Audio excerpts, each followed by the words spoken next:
प्रणाम महारानी। कविवर, आप मुझे अपराधिनी को प्रणाम कर रहे हैं? मैंने आपको इतना अपमानित और कठोर कारागृह में डालने का घोर पाप किया है, उस पर भी आप?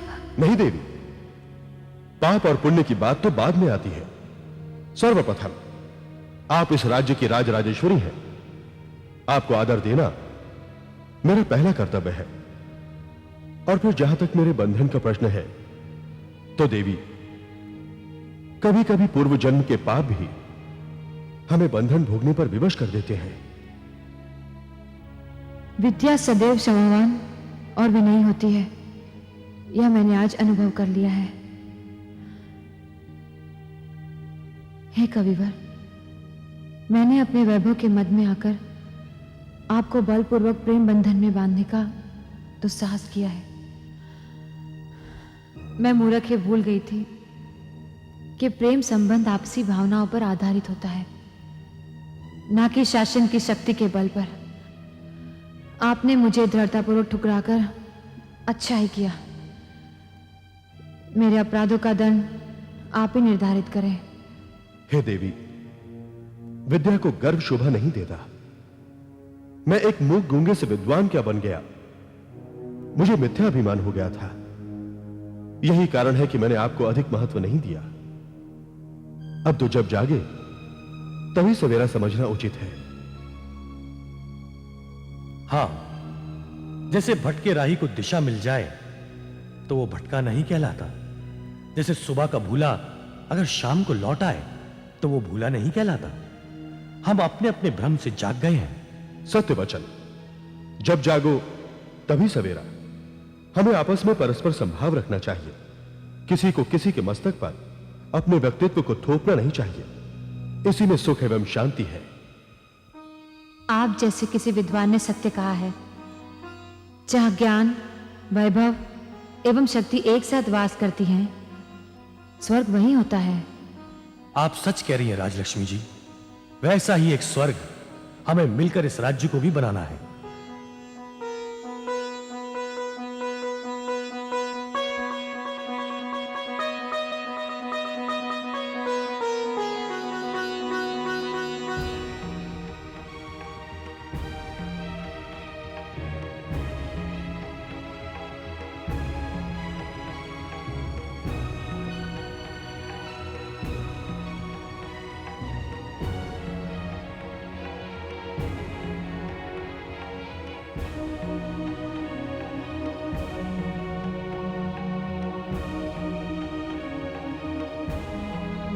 महारानी राजलक्ष्मी की, सेनापति शक्ति सिंह की, परम विद्वान विद्यासागर की, महारानी राजलक्ष्मी की, सेनापति शक्ति सिंह की, परम विद्वान विद्यासागर की, महारानी राजलक्ष्मी की, सेनापति शक्ति सिंह की, परम विद्वान विद्यासागर की। सभासदों, मंत्रियों एवं सैनिकों, किसी भी व्यक्ति, समाज एवं राष्ट्र की उन्नति 3 बातों पर निर्भर करती है। पहली, कुशल प्रशासन। दूसरी, पर्याप्त सुरक्षा व्यवस्था। और तीसरी, ज्ञान विज्ञान में निपुणता। इन तीनों में से किसी एक की भी कमी, किसी एक का भी अभाव व्यक्ति, समाज एवं राष्ट्र के पतन का कारण बन सकता है। संयोग से हमारे राज्य को ये तीनों उपहार स्वतः प्राप्त है। कुशल सेनापति शक्ति सिंह जी की संरक्षण में समस्त प्रजा सुख की नींद सोती है।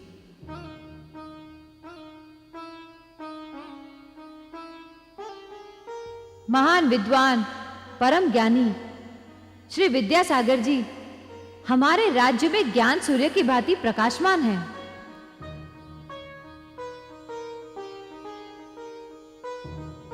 और मैं आप सबके सहयोग से कुशलतापूर्वक शासन व्यवस्था का संचालन करती रहूंगी।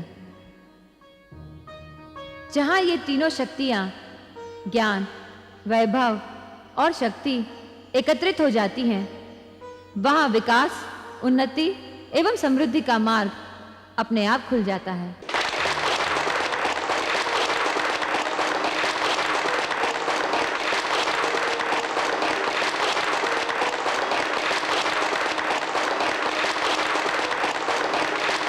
प्रिय भक्तों, आपने अभी अभी तीनों माताओं के आपसी संघर्ष का और माता भुवनेश्वरी द्वारा उसका समाधान ध्यानपूर्वक सुना। हाँ स्वामी जी, तीनों देवियों के विवाद से हमें यह प्रेरणा मिली कि अहंकार को हृदय में स्थान नहीं देना चाहिए। इसके साथ साथ हम जैसे भटके इंसानों को यह सीख भी मिलती है कि ज्ञान, धन, शक्ति का समान संतुलन केवल व्यक्ति के लिए ही नहीं, बल्कि एक समाज, एक राष्ट्र के लिए भी उतना ही जरूरी है। What I mean to say is, knowledge, wealth and power are equally important. और इन तीनों का इक्वल डिस्ट्रीब्यूशन और इक्वल बैलेंस होना बहुत जरूरी है। स्वामी जी, ये माता वैष्णो देवी की क्या कथा है? भक्त, ये महिमामयी माता वैष्णो देवी युगों युगों से यहां वास कर रही है, युगों युगों से। माफी चाहता हूं स्वामी जी, आपने कहा कि मां यहां युगों युगों से वास कर रही है, लेकिन वैष्णो देवी मां का इतिहास तो बताता है कि मां को प्रकट हुए सिर्फ 800 साल हुए हैं। भक्त, मनुष्य का पहले यह मानना था कि सूर्य धरती के चक्कर लगाता है। उसका सफर पूर्व से शुरू होकर शाम पश्चिम में ढलकर समाप्त हो जाता है, परंतु विज्ञान ने उसे बताया कि सूर्य धरती का नहीं, धरती सूर्य का चक्कर लगाती है। और यह सत्य ज्ञान प्राप्ति के बाद पता चला। उसी तरह माता वैष्णो देवी, ये वैष्णवी शक्ति यहां युगों युगों से वास कर रही है और इसका भी एक इतिहास है। कृपा हमें यह इतिहास बताने का कष्ट करेंगे स्वामी जी। प्राचीन काल में यह जागृत देवी स्थान एकदम निर्जन दुर्गम पर्वत था, जिसका किसी को कोई अता पता नहीं था। सतयुग में इसी स्थान पर एक समय भगवान विष्णु ने शरण गई थी, जहां वैष्णवी शक्ति ने, माता वैष्णो देवी ने मूर दैत्य से उनकी रक्षा की थी। माता वैष्णो देवी ने भगवान विष्णु की रक्षा की? ये तो बड़ी आश्चर्यजनक बात है। हां, इसीलिए स्थान का नाम वैष्णो देवी के नाम से प्रसिद्ध है। माता वैष्णो देवी की कथा परम अलौकिक, परम अद्भुत है। स्वामी जी, ये कथा सुनने की जिज्ञासा मेरे मन में भी बढ़ गई है।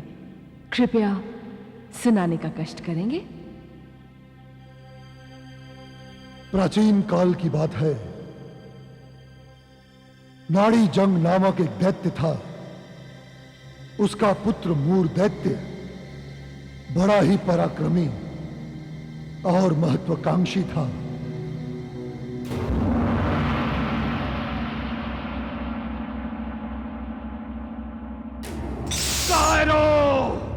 छोड़ो मुझे, छोड़ो। मुक्त करना होगा तुम्हें, मुझे मुक्त करना होगा। याद रखो, कायर किसी का नेतृत्व नहीं कर सकता, किसी का राजा नहीं बन सकता। जिसका अधिनायक विरोधी शक्तियों के सामने अपने घुटने टेक चुका हो, पराजय को अपना भाग्य मान चुका हो, वो संस्कृति सदा सर्वदा के लिए काल के विराट काल में समाकर समाप्त हो जाती है। सुना नहीं किसी ने? कायरों, बोलते क्यों नहीं? क्या सबके सबने चूड़ियां पहन रखी है? क्या सब गूंगे और बहरे हो चुके हो? उत्तर क्यों नहीं देते? क्या सबके सब जीवा विहीन मूक हो गए हो? कायरों, धिक्कार है तुम सब पर। कायरों, छोड़ो मुझे, छोड़ो। मुक्त करना होगा, तुम्हें मुझे मुक्त करना होगा। याद रखो, कायर किसी का नेतृत्व नहीं कर सकता, किसी का राजा नहीं बन सकता। जिसका अधिनायक विरोधी शक्तियों के सामने अपने घुटने टेक चुका हो, पराजय को अपना भाग्य मान चुका हो, वो संस्कृति सदा सर्वदा के लिए काल के विराट काल में समाकर समाप्त हो जाती है।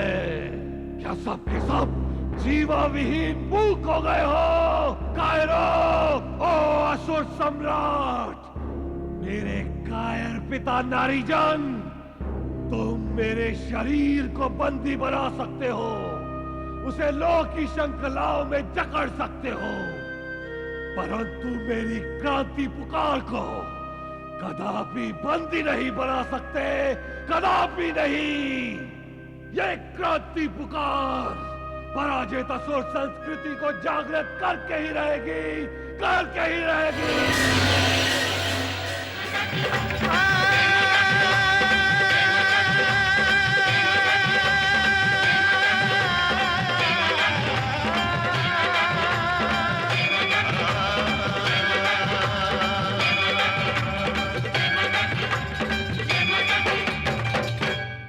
Cinevista is now on YouTube. Like, share and subscribe for more.